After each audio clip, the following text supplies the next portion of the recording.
Welcome to a very scary version of your rate corner. I'm your mortgage broker, James Lowen of Lowen Group Mortgages.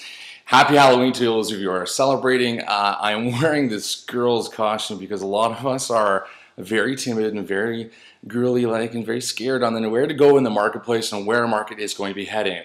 And I'm here to tell you that you do not need to be scared.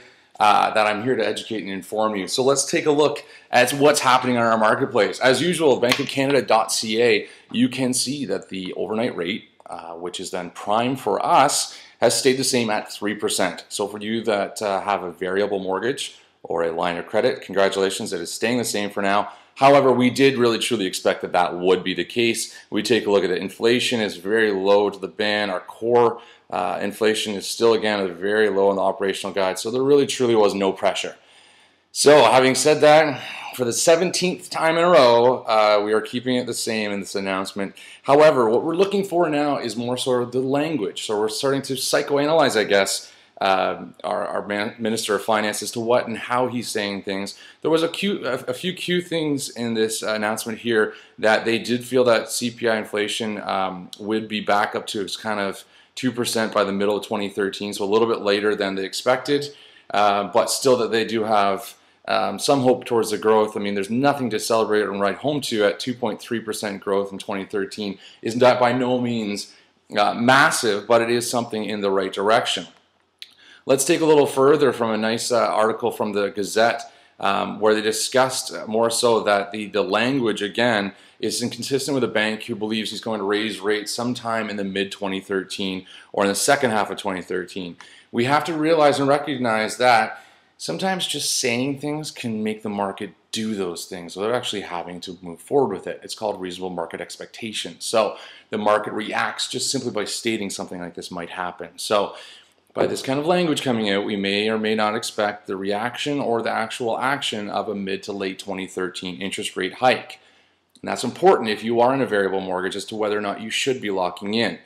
The reason I bring this up is because of the historical trends in rates. All right, variable mortgages are dictated by the overnight lending rate, okay, prime.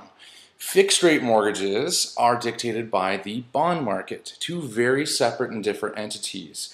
Our finance minister can control the overnight lending rate, i.e. your prime mortgage rate. He cannot control, however, directly the bond market, okay? Having said that, so they're not perfectly correlated. They do not go up and down in exact unison, but they do have some correlation, though it not be perfect.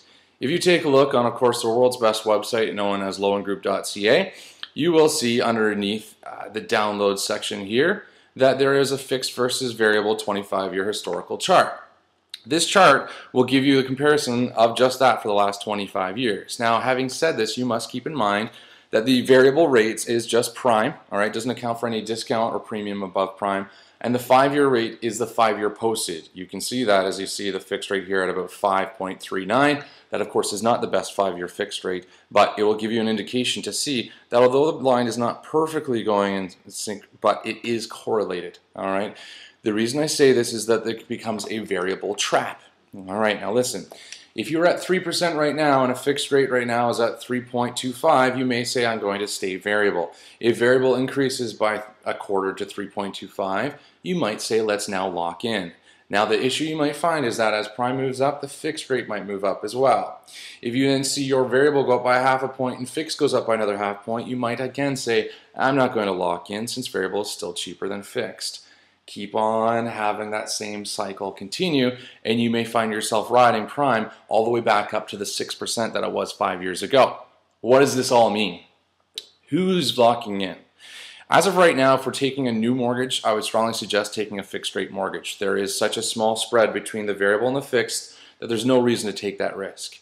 If you're presently in a variable mortgage, it may be the time to start considering I'm going to be personally looking at locking in my mortgage potentially early 2013 to mid-13, and of course pay attention to these videos to see where we're going from there.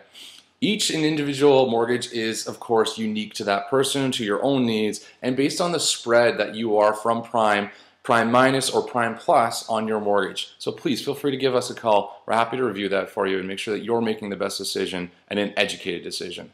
As always, I'm your mortgage broker, James Lowen for Lowen Group Mortgages. Hope you have yourself a great and spooky happy Halloween. Bye for now.